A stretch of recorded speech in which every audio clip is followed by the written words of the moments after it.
overheard a strange conversation between my son and daughter-in-law. I found out they were plotting to send me to a nursing home, steal my inheritance, and make me look insane.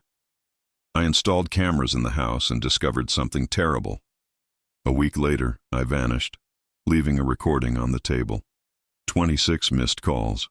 I'm glad to have you here.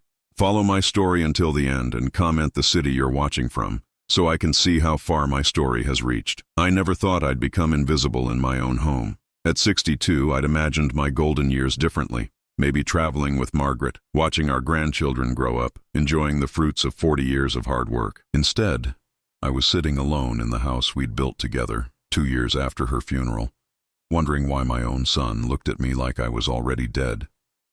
The morning it all changed started like any other Tuesday. I was in my study, going through Margaret's old photo albums, when I heard voices drifting from the kitchen, Peter's deep baritone mixed with Aria's higher pitch. But there was something in their tone that made me pause, something secretive. I set down the album and moved quietly toward the hallway.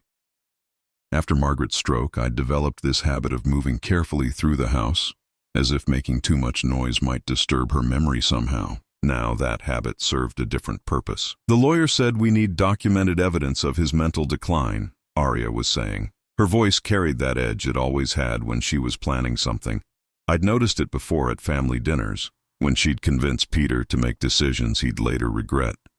My heart started beating faster. Mental decline. I pressed myself against the wall, straining to hear every word. I don't know, Aria. Dad seems fine to me most days. Sure, he forgets things sometimes, but don't we all? Peter's voice wavered with uncertainty. My son had always been a follower, even as a child. Margaret used to worry about that. Peter, listen to me.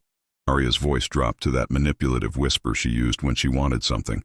Your father is sitting on $850,000.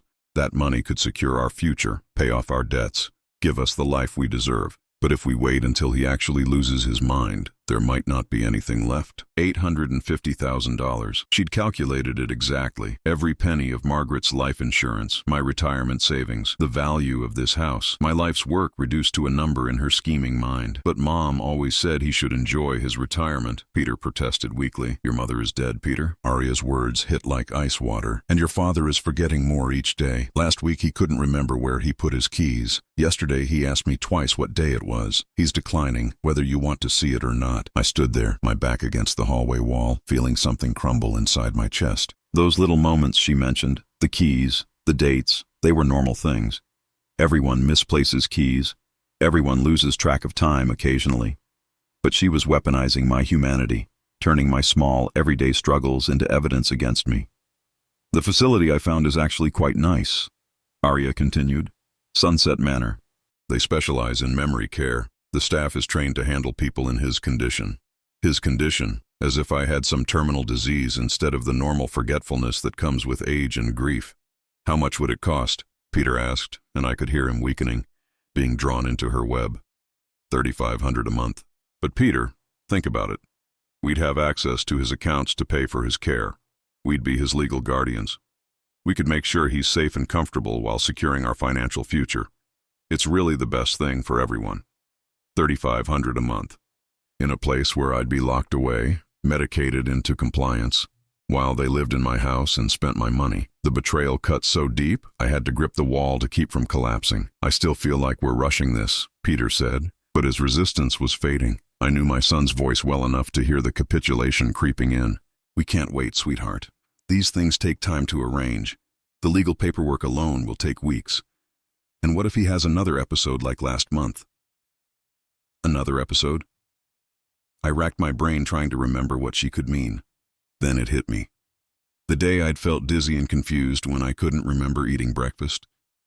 I'd attributed it to grief, to the way sorrow sometimes made everything feel foggy. But now hearing the calculation in Aria's voice, I wondered if there was another explanation. The doctor said older people often have these spells, Peter said, grasping for justification. Exactly, and they'll only get worse. Stephen is 62, Peter. He could live another 20 years. 20 years of decline, of medical bills, of us watching everything Margaret worked for get eaten up by healthcare costs. Or we can act now, while he's still functional enough to sign the papers, and make sure he gets proper care while preserving what's left for our family. our family. I wasn't even part of their family anymore, just an obstacle to be managed. I heard chairs scraping against the kitchen floor and realized they were getting up. My heart hammered as I crept back to my study, settling into my chair just as their footsteps approached. "Dad?" Peter's voice called from the doorway. "How are you feeling today?" I looked up at my son, this man I'd raised, taught to ride a bike, helped with homework, walked to his first day of school. His eyes weren't looking at me with love anymore. They were assessing, calculating, looking for signs of the decline his wife had convinced him to see. "I'm fine, son," I managed to say, my voice steadier than I felt. "Just going through some of your mother's things." "That's nice, Dad." His smile felt rehearsed. "Are you remembering to eat lunch? It's almost 2 o'clock. It was a trap. A simple question designed to catch me in confusion. I glanced at the clock on my desk. 1:45. "I had a sandwich earlier," I lied, not trusting whatever food they might offer me now. Aria appeared behind Peter, her face arranged in false concern. "Stephen, you know you can always ask us if you need help with anything. We're here for you." The kindness in her voice made my stomach turn. She was already practicing for the doctors, the lawyers, the social workers who would need to believe she cared about my welfare. "I appreciate that," I said carefully. After they left, I sat in the growing shadows of late afternoon, Margaret's photo album open in my lap. In one picture, she was holding baby Peter, both of them glowing with joy. In another, we were at Peter's wedding day, Aria in white, all of us smiling for the camera. I'd been so happy that day, thinking I was gaining a daughter. Now I understood I'd been losing a son instead. I closed the album and walked to the window. Outside, the oak tree Margaret and I had planted 30 years ago swayed in the breeze, its leaves just starting to turn. I'd always imagined I'd watch it change through many more seasons, maybe sitting on the porch with grandchildren someday. But if Aria had her way, I'd be watching it through the barred windows of Sunset Manor, medicated and forgotten, while she sat in Margaret's chair and spent Margaret's money. That's when I made my decision. If they wanted to play games with my mind and my future, I needed to know exactly what I was up against. I needed evidence, proof of their intentions and their methods. I needed to fight back, but carefully, quietly. They thought they were dealing with a confused old man whose faculties were slipping away. They had no idea how wrong they were. The next morning I drove to the electronics store downtown with hands that trembled slightly on the steering wheel. Not from fear, but from anger that had been building all night like pressure in a kettle. I'd barely slept, replaying Aria's cold calculations and Peter's weak protests over and over in my mind. The young clerk at Best Electronics looked at me skeptically when I asked about hidden cameras. I suppose a 62-year-old man buying surveillance equipment raised questions, but I kept my voice steady and my story simple. "I've been having some break-ins in my neighborhood," I told him. "Need to keep an eye on things when I'm out." He showed me several options, but I chose the smallest ones. Tiny cameras that looked like smoke detectors, picture frames, even electrical outlets. The technology amazed me.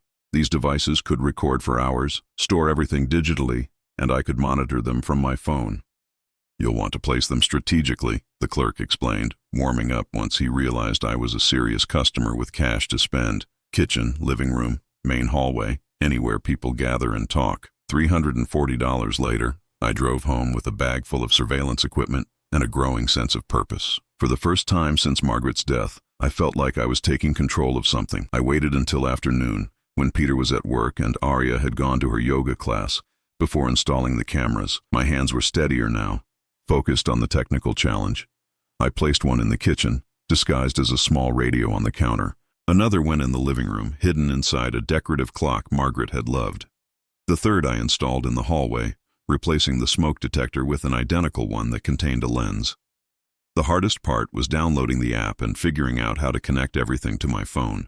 Technology had never been my strong suit, but desperation made me patient. I spent 2 hours reading instructions, calling the customer service number twice, and finally getting everything working. That evening at dinner, I watched Peter and Aria differently. Every glance between them, every careful word, took on new meaning. I was hyper-aware that my hidden cameras were capturing everything, building my evidence one conversation at a time. "Dad, you seem tired today," Aria observed, cutting her chicken with precise movements. "Are you sleeping well?" "Well enough," I replied, taking a small bite of the casserole she'd prepared. It tasted slightly bitter, but I attributed that to my growing paranoia about everything they did. Maybe you should see Dr. Harrison again, Peter suggested, just for a routine checkup. Make sure everything's okay. Dr. Harrison. I wondered if they'd already spoken to him, planted seeds about my supposed mental decline. The thought made my stomach clench and I pushed the casserole away. I'm not very hungry tonight, I said. You need to eat, Stephen. Aria's voice carried that false concern again. Proper nutrition is so important at your age. At your age. Everything was about my age now, as if reaching 62 had automatically made me incompetent. After dinner, I retreated to my study, claiming I wanted to read. Instead, I opened the surveillance app on my phone with shaking fingers. The cameras were working perfectly. I could see the kitchen from the radio's angle, the living room from the clock, the hallway from above. More importantly, I could hear everything. The first recording that chilled me came around 9 o'clock. I was in my study with the door closed when I heard Peter's voice through the app. She's right, you know, he was saying to Aria in the kitchen. Dad pushed his food around tonight, barely ate anything. And did you see how confused he looked when you mentioned Dr. Harrison? I've been documenting everything, Aria replied, and I heard papers rustling. Look, I started this journal 3 weeks ago, Tuesday the 14th. Stephen couldn't remember where he put his glasses, searched for 20 minutes. Friday the 17th, asked me twice what time his doctor appointment was.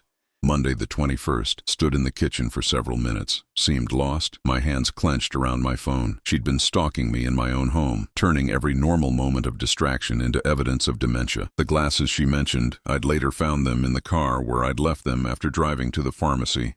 The doctor appointment question, I'd asked because I was double-checking, being responsible. Standing in the kitchen, I'd been trying to remember what Margaret used to cook when she was sad, hoping to honor her memory somehow. But in Aria's journal, I was already a patient instead of a person. The lawyer said we need at least 30 documented incidents, she continued. I'm almost there. And if we can get Dr. Harrison to note cognitive concerns during a visit, we'll have medical backing. It still feels wrong, Peter said, but his voice lacked conviction. Peter, honey, look at me. I could picture Aria taking his hands, using her physical presence to manipulate his emotions. Your father is declining whether we act or not. At least this way, we can ensure he gets proper care and our family's financial security isn't destroyed in the process. Think about our future children. Think about the life we could give them. Our future children. They were planning their lives around my money, around my disappearance from their world. The recording continued, but I had to stop listening for a moment. I sat in Margaret's old chair, the one I'd moved into my study after she died because it still smelled faintly of her perfume, and tried to process the scope of their betrayal. They weren't just planning to warehouse me. They were systematically building a case that I was incompetent, documenting my life like I was already a laboratory specimen. Every interaction we'd had for weeks had been a lie, a performance designed to gather ammunition against me. I forced myself to keep listening. The conversation had moved to logistics. The facility has an opening in 6 weeks, Aria was saying. If we file the paperwork now, we could have guardianship established by then. 6 weeks, Peter repeated. That's fast. It has to be fast, Peter. Every day we wait is another day for something to go wrong. What if he falls and breaks his hip? What if he has a stroke like your mother? What if he decides to change his will or give money to some charity? The fear in her voice when she mentioned me changing my will was telling. They weren't just stealing my freedom. They were stealing my choices, my right to decide how my life's work would be used. I checked the other cameras. The living room was empty, but the hallway camera picked up their voices as they headed upstairs to bed. Tomorrow I'll call Dr. Harrison's office, Aria said. Schedule Stephen for a comprehensive evaluation. The doctor needs to see him before we can move forward with the legal proceedings. And if Dad refuses to go? Peter asked. He won't refuse. I'll tell him it's time for his annual physical. Men his age need regular checkups anyway. He'll never suspect it's anything more than routine care. Their footsteps faded as they reached the 2nd floor, but I kept listening to the recordings late into the night. I needed to understand every detail of their plan, every timeline, every contingency they'd considered. Around midnight, I discovered something that made my blood run cold. While reviewing the kitchen footage from earlier that evening, I noticed Aria doing something strange with my water glass while I was in the bathroom. She'd taken a small bottle from her purse and added something to my drink, stirring it quickly before I returned. I rewound the footage and watched again. There was no mistaking what I saw. Aria was drugging me. Suddenly, the bitter taste of tonight's casserole made sense. The dizzy spell from last month that she'd used as evidence of my decline. The occasional confusion, the slight tremor in my hands some mornings. These weren't signs of aging or grief.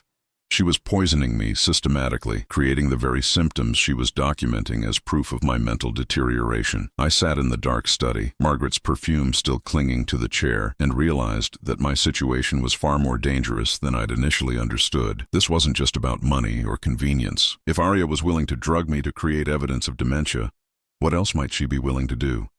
How far would she go to get what she wanted? And more importantly, how much time did I have before her chemicals did permanent damage to my mind or body? I looked at the surveillance app on my phone, at the real-time feeds from my own home, and began planning my next move. If they wanted to play with fire, they were about to discover that this old man still had plenty of fight left in him.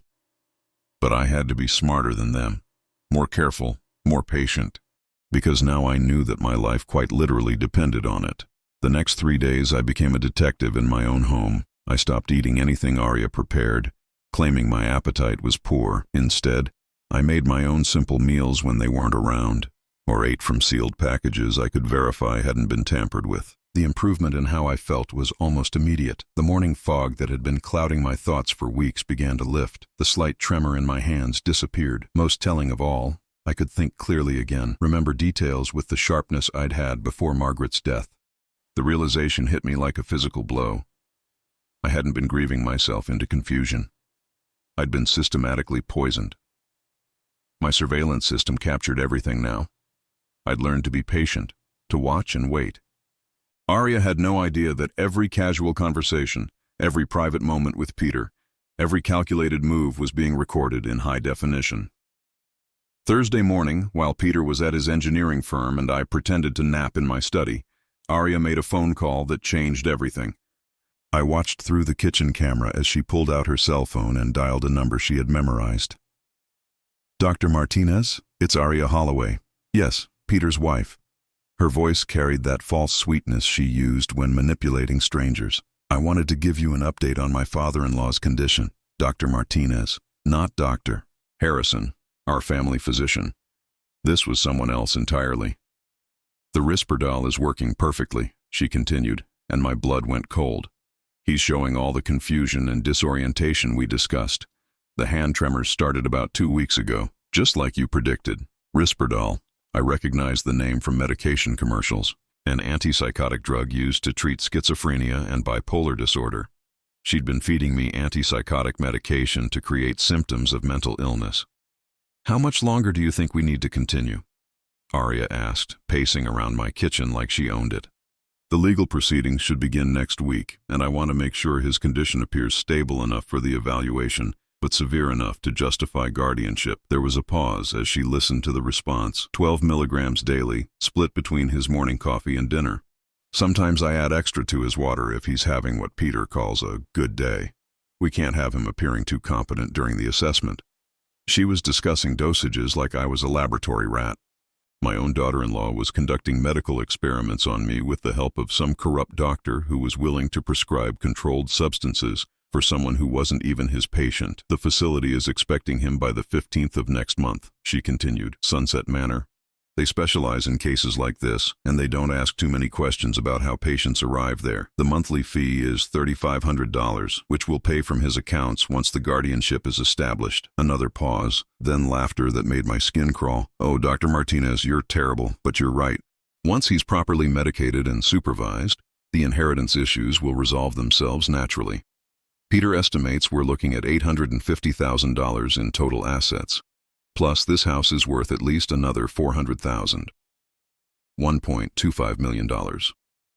She'd calculated my entire life's worth down to the penny. "The beauty of it is that everything looks completely legitimate," she continued. "A concerned family dealing with an aging parent's declining mental health. Peter has been so worried about his father's condition. We're just trying to do what's best for everyone involved." The conversation continued, but I had heard enough to understand the full scope of their conspiracy. This wasn't just theft. It was a sophisticated medical fraud involving a corrupt physician and systematic poisoning designed to incapacitate me mentally and physically. But the worst revelation was still to come. That evening, when Peter arrived home from work, I watched through the living room camera as Aria updated him on her phone conversation. "Dr. Martinez thinks we should increase the dosage," she told my son, settling beside him on the couch that had been Margaret's favorite spot for reading. "Dad's been too alert lately, too questioning. We need him more compliant for the evaluation next week." "Increase it to what?" Peter asked, and I held my breath, waiting for his response. Part of me still hoped, still prayed that my son had some line he wouldn't cross. 15 milligrams daily. Dr. Martinez says that should keep him properly sedated without causing obvious symptoms that might raise red flags during the medical assessment. Peter was quiet for a long moment. I watched his face on the camera, looking for some sign of conscience, some flicker of the boy I'd raised to know right from wrong. "What if it's too much?" he finally asked. "What if it hurts him?" My heart leaped. Maybe there was still hope. Maybe my son still had some humanity left. Aria's response shattered that hope completely. "Peter, honey, we've been through this." Her voice took on that patient tone she used when explaining something to a child. "Your father is 62 years old. Men his age have heart problems, strokes, all kinds of medical issues. If something happens while he's taking medication for his mental condition, who's going to question it?" The room went silent, except for the sound of my heart pounding in my ears. She wasn't just talking about drugging me into compliance. She was discussing my death as if it were a minor inconvenience to be managed. "The insurance policies alone are worth $200,000, she continued. "Combined with everything else, we'd be set for life. And think about it, Peter. Would your father really want to live like this? Confused, helpless, a burden to everyone who loves him." "I guess you're right," Peter said quietly, and I watched my son sign my death warrant with those 4 words. "I know this is hard, sweetheart," Aria said, moving closer to him on the couch. "But we're being merciful. We're saving him from years of decline and saving ourselves from watching him deteriorate. It's better this way." I turned off the surveillance app and sat in the darkness of my study, trying to process what I'd just heard. They weren't planning to put me in a nursing home. They were planning to kill me. The drugs, the fake medical evaluations, the legal guardianship. It was all designed to make my death look natural and inevitable. A 62-year-old man with documented mental health issues taking antipsychotic medication. If I died from a heart attack or stroke, who would investigate? Who would question whether the medications had been prescribed legitimately or administered properly? I thought about Margaret, about the promises we'd made to each other about growing old together. She'd died too young, but she'd died with dignity, surrounded by love. They were planning to rob me of even that basic human right. The next morning, I made a decision that probably saved my life. Instead of pretending to drink the coffee Aria prepared, I poured it into a small glass jar while she was distracted and hid it in my study. I did the same with the water glass she handed me at dinner, and the soup she insisted I needed because I looked pale. By the end of the week, I had collected 5 samples of food and beverages they'd given me. More importantly, I'd recorded every conversation about their plans, including the specific names of medications and the identity of the corrupt doctor helping them. But I also realized something terrifying. They were escalating. The timeline had moved up. Aria had scheduled my evaluation for the following Tuesday. The guardianship papers were already prepared. The nursing home had been contacted. And if Peter's uncomfortable questions meant anything, they were planning for me not to survive much longer after arriving at Sunset Manor. I had 4 days to figure out how to save my own life. 4 days to turn the tables on people who had already decided I was better off dead. 4 days to prove that this old man still had enough fight in him to defeat opponents who had underestimated him completely. I looked at Margaret's photograph on my desk, at her kind eyes and gentle smile, and made her a promise. I was going to survive this. I was going to make them pay for what they'd done. And when it was all over, I was going to make sure no other family ever had to go through what they'd put me through. The war was just beginning, and they had no idea what they'd awakened. Saturday morning, I woke up with the clarity I hadn't felt in months. No more fog, no more trembling hands, no more confusion about simple things. The difference was startling. For weeks I'd attributed my symptoms to grief and age, never imagining that someone who claimed to care about me was systematically poisoning me. I had 72 hours before Aria's fabricated medical evaluation. 72 hours to orchestrate the most important plan of my life. My first stop was the bank. I'd been doing business with First National for 37 years, long enough that the manager, Rebecca Chen, knew me personally. She'd handled Margaret's life insurance claim and had been nothing but compassionate during those difficult weeks. "Stephen, good to see you," she said, welcoming me into her office. "How can I help you today?" I sat down carefully, having rehearsed this conversation in my mind. "Rebecca, I need to make some changes to my accounts. I'm concerned about financial security as I get older." She nodded understandingly. "Of course. What did you have in mind?" "I want to transfer the majority of my assets to a different type of account, something that would require multiple authorizations to access, with built-in delays for large withdrawals." Rebecca pulled up my account information on her computer. "We have several options for that kind of protection." "Are you concerned about fraud, or is this more about estate planning?" "Both," I said, which was true enough. "I want to make sure that if anything happens to my mental faculties in the future, there are safeguards in place." Over the next hour, we restructured my finances completely. $700,000 went into a trust account that required not only my signature, but also approval from the bank's trust department and a 48-hour waiting period for any withdrawal over $5,000. Another $100,000 went into a separate account at a different bank entirely, one that Peter and Aria knew nothing about. The remaining $50,000 stayed in my regular checking account, enough to look normal to anyone monitoring my finances, but not enough to fund their schemes. "I'm also going to need detailed records of all account activity for the past 6 months," I told Rebecca. "And I'd like to set up additional security measures. Anyone calling about my accounts should have to provide not just my social security number, but also answer questions about my personal history." "That's very wise, Stephen," she said, making notes. "Identity theft targeting seniors is unfortunately common these days." If only she knew how close to home this particular theft was coming from. My next stop was more difficult. I drove to the law office of James Patterson, an attorney I'd known since high school. Jim had handled our real estate transactions over the years and had been Margaret's choice for our wills. "Stephen, I'm sorry I haven't called since Margaret's funeral," he said, shaking my hand warmly. "How are you holding up?" "Better than expected, actually." "Jim, I need your help with something sensitive." I spent the next 2 hours telling him everything. I showed him the recorded conversations on my phone, played the audio of Aria discussing medication dosages with Dr. Martinez, explained about the liquid samples I'd collected. Jim's expression grew darker with each revelation. "Stephen, this is attempted murder," he said finally. "We're not talking about financial exploitation here. This woman has been poisoning you with prescription medication. That's felony assault at minimum." "I know," I said, "but I need to be smart about this. If I go to the police now, it's my word against theirs. Peter will claim I'm confused, and Aria will produce her journal full of documented mental decline. They'll say I'm paranoid, possibly dangerous." Jim nodded grimly. "You're right. We need more evidence. Have you considered what your end game is here?" That was the question I'd been wrestling with all morning. I want them stopped. I want justice. And I want to make sure this never happens to anyone else. "Okay, here's what we're going to do," Jim said, pulling out a legal pad. "First, we're going to get those liquid samples tested immediately. I know a private lab that can have results back within 24 hours. Second, we're going to document everything you've recorded and create backup copies stored in multiple locations." He continued writing as he talked.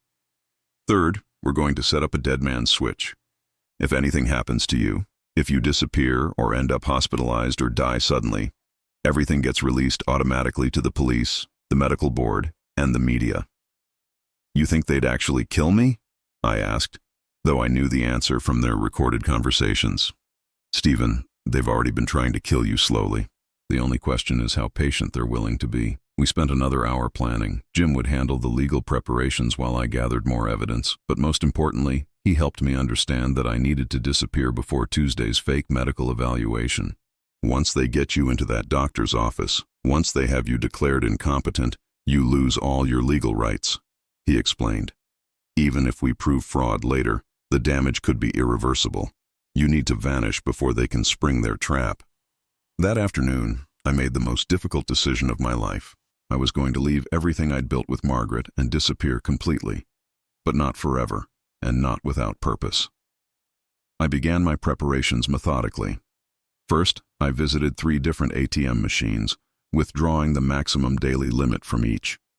$1,500 in cash, enough to survive for several weeks if necessary. Next, I stopped at a storage facility across town and rented a unit under a false name, paying 6 months in advance with cash. I transferred copies of all my evidence there, along with backup recordings and written summaries of everything I'd discovered.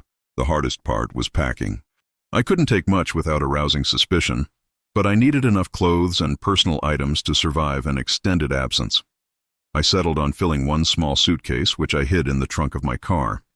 Sunday evening, I sat down at my computer and wrote 3 letters. The first was to Jim, authorizing him to act on my behalf and outlining my complete plan. The second was to Rebecca at the bank, confirming our earlier arrangements and adding additional security measures. The third letter was the most important one. It was addressed to Peter and Aria, and I planned to leave it where they'd find it immediately after discovering my absence. As I wrote, I could hear them in the living room below, watching television and discussing their plans for my evaluation. Aria was explaining how she'd already spoken to the staff at Sunset Manor, how they were expecting a new patient who would need intensive medication management. "The room I selected is on the 3rd floor," she said. "No direct access to exits, and the windows don't open. Perfect for someone with wandering tendencies." "How long do you think he'll need to stay there?" Peter asked. "Not long," Aria replied, and I could hear the smile in her voice. "Dr. Martinez says that with his age and health conditions, the stress of institutionalization often leads to rapid decline. 6 months, maybe less. 6 months. They were giving me 6 months to live, and they were planning to spend every day of it stealing my money and erasing my existence." I finished the letter and sealed it in an envelope with their names on the front. Tomorrow morning, after they left for their respective jobs, I would implement the final phase of my plan. But first, I had one more recording to make. I wanted to capture their conversation from tonight, their casual discussion of my impending imprisonment and death. I needed that evidence for what came next. As I listened to them plan my destruction, I felt something I hadn't experienced in years, the cold, calculating anger of a man who'd been pushed too far. They thought they were dealing with a confused old widower who would go quietly into whatever hell they'd prepared for him. They were about to learn how wrong they were. Margaret used to say I was too trusting, too willing to see the best in people even when they showed me their worst. She'd been right, and it had nearly cost me everything. But Margaret had also known something else about me that I'd almost forgotten in my grief. When cornered, when fighting for something that mattered, I was capable of strategic thinking that could outmaneuver people half my age. Tomorrow, Peter and Aria would discover that the helpless old man they'd been manipulating was about to become their worst nightmare. The hunter was about to become the hunted, and they had no idea what was coming for them. Monday morning arrived gray and cold, matching my mood as I watched Peter leave for work at exactly 7:45, just like he had every day for the past 3 years. Aria followed 20 minutes later, heading to what she claimed was her part-time job at a boutique. Though I now suspected she spent most of her time coordinating my destruction with Dr. Martinez and researching nursing home policies. I waited another 30 minutes to ensure they wouldn't return for forgotten items, then began the most important performance of my life. First, I retrieved the surveillance equipment and downloaded every single recording onto multiple flash drives. Months of evidence. Aria discussing medication dosages, Peter agreeing to increase my treatment, conversations about my death being convenient, planning sessions about spending my money. All of it captured in crystal clear digital quality.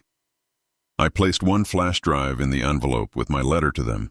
The others went to secure locations they'd never think to search. Next, I staged my disappearance carefully. I left the letter prominently displayed on the kitchen table where they'd see it immediately. Beside it, I placed my wallet, my house keys, and my cell phone, but only after removing the SIM card, which I'd destroy later. The letter itself was deliberately cryptic. Peter and Aria, I know what you've been doing to me. I know about the medication, the fake doctor visits, and your plans for Sunset Manor. I won't be your victim anymore. Don't try to find me. Don't call the police. If you do, everything I've recorded will become public immediately. You have 48 hours to think about what you've done. Stephen. I wanted them panicked but not desperate enough to do something stupid that might hurt innocent people. At 11:30, I drove my car to the long-term parking lot at the regional airport, 45 minutes from town. I'd researched this carefully. Cars could sit there for weeks without attracting attention, and the security cameras would show me arriving alone, suggesting I'd flown somewhere. From the airport, I took a taxi to a used car dealership in the next county over. I paid cash for a 15-year-old Honda Civic that ran well but looked completely ordinary, the kind of car that would blend into traffic anywhere. My destination was a small cabin I'd rented under a false name near Lake Harrison, about 2 hours away. I'd found it through a classified ad, paid the owner in cash for a month's rent, and told him I was a writer needing solitude to finish a book. The cabin was isolated but had internet access, which I'd need for the next phase of my plan. By 3 o'clock in the afternoon, I was settled in my temporary hideout with all my evidence, watching the surveillance cameras at my house through my phone. The system was still active, still recording, and I had a perfect view of Peter and Aria's world falling apart. They discovered my disappearance at 5:23. I watched through the kitchen camera as Peter came home from work, calling out his usual greeting. "Dad, I'm home. How was your day?" Silence. He walked into the kitchen and stopped dead when he saw the letter on the table. I could see his face clearly as he read it, watched the color drain from his cheeks as the implications hit him. "Aria!" he shouted, his voice cracking with panic. "Aria, get home now!" She must have been close because she arrived within 10 minutes, rushing through the front door with her keys still in her hand. "What's wrong? What happened? Where's your father?" Peter handed her the letter without speaking.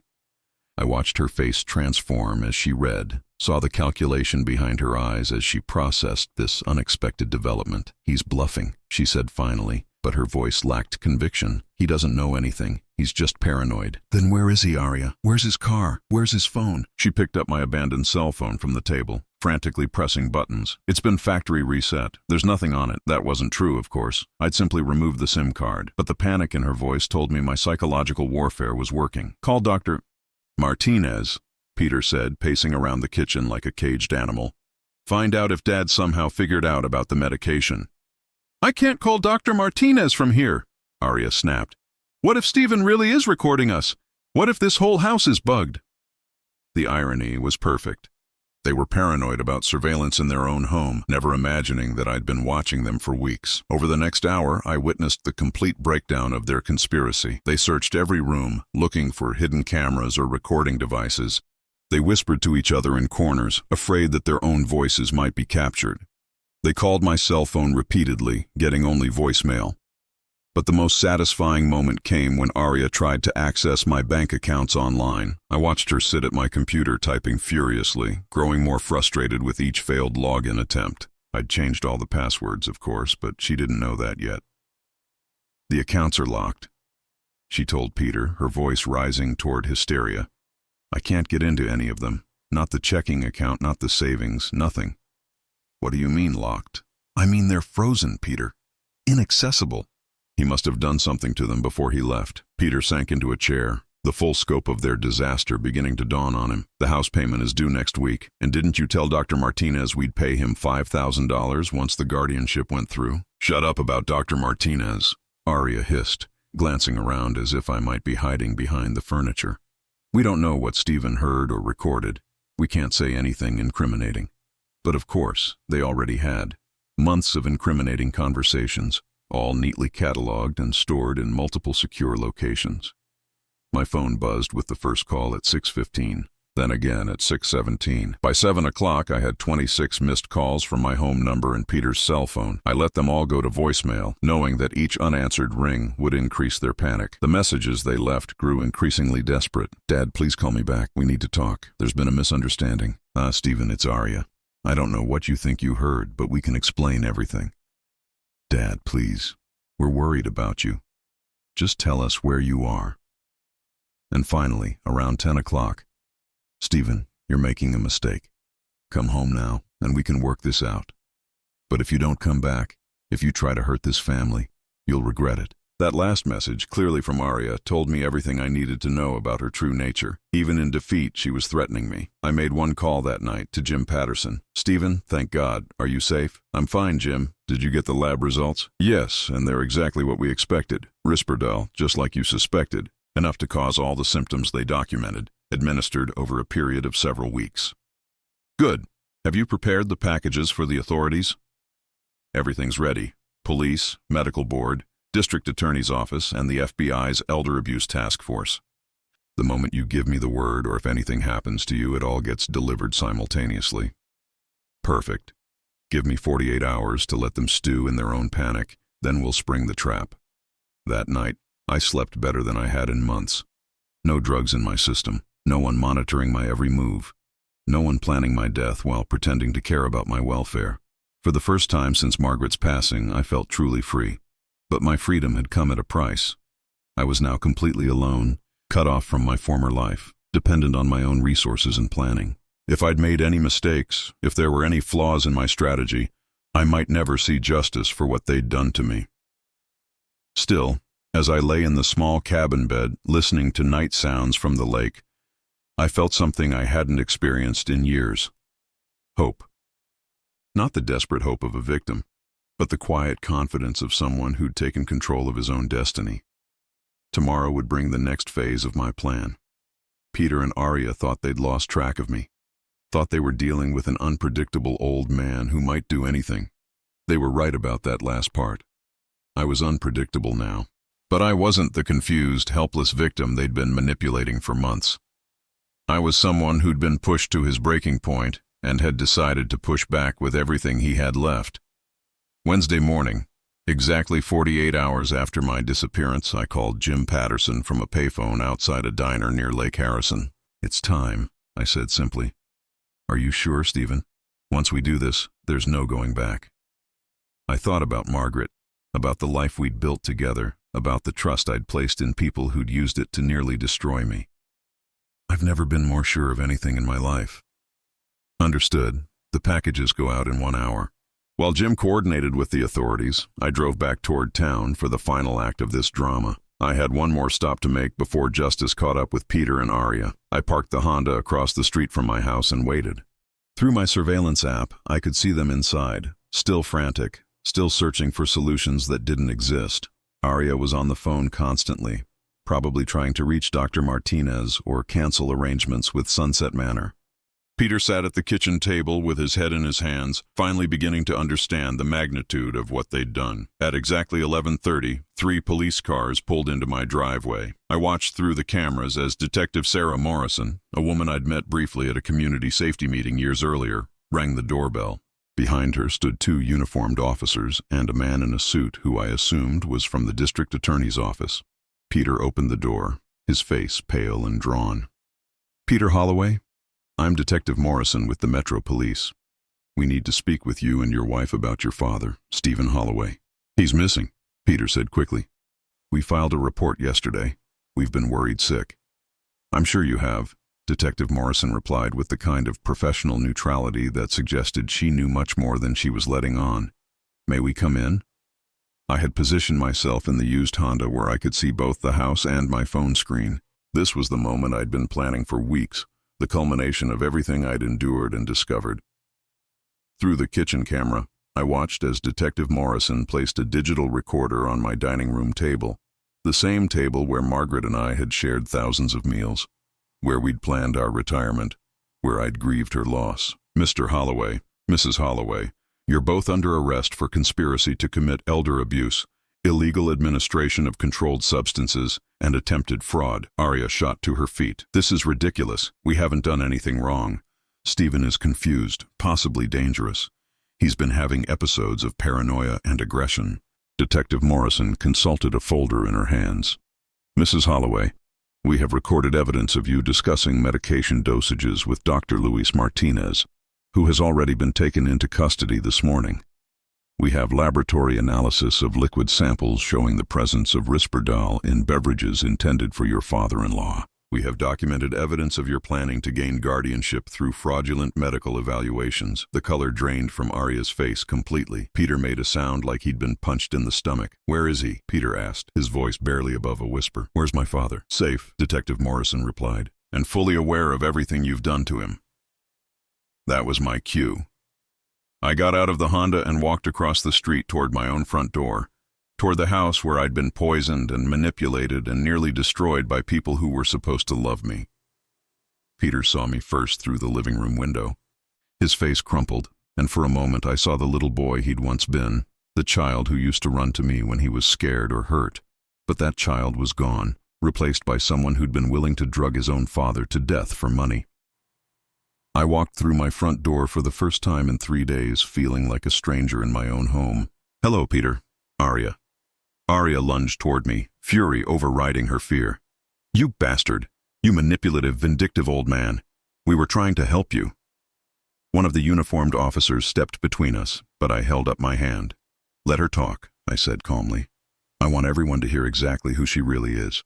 "You were declining," she screamed, all pretense of concern finally abandoned. "You were forgetting things, acting confused. We were protecting you from yourself."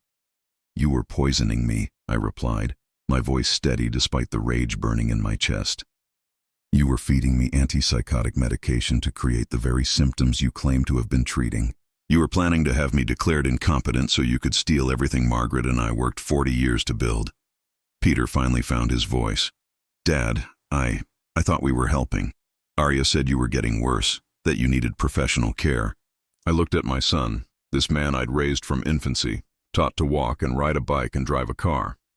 "Peter, I have recordings of you discussing increasing my medication dosage. I have recordings of both of you talking about how convenient it would be if I died. You knew exactly what you were doing." The fight went out of him then. His shoulders sagged, and he couldn't meet my eyes. Detective Morrison stepped forward. "Mr. Holloway, we'll need your full statement, but right now we need to take these two into custody." I watched as they handcuffed my son and daughter-in-law in my own living room. Aria continued ranting about my selfishness and ingratitude, but Peter said nothing. He looked like a man who'd finally woken up from a nightmare to discover it was all real. After they were taken away, I sat alone in the house that had nearly become my prison. Detective Morrison stayed to take my statement, and I told her everything. The months of manipulation, the systematic poisoning, the fake medical consultations, the plans for my institutionalization and eventual death. "Mr. Holloway," she said when I finished, "I've been working elder abuse cases for 15 years, and I've never seen anything quite this calculated. Your quick thinking and evidence collection probably saved your life." 3 months later, the legal proceedings were complete. Dr. Martinez lost his medical license and received 18 months in federal prison for his role in the conspiracy. Aria was sentenced to 5 years for elder abuse and illegal administration of controlled substances. Peter, who cooperated with prosecutors and showed genuine remorse, received 2 years probation and was required to pay restitution for all medical expenses related to treating the effects of the drugs they'd given me. I never spoke to my son again after his sentencing.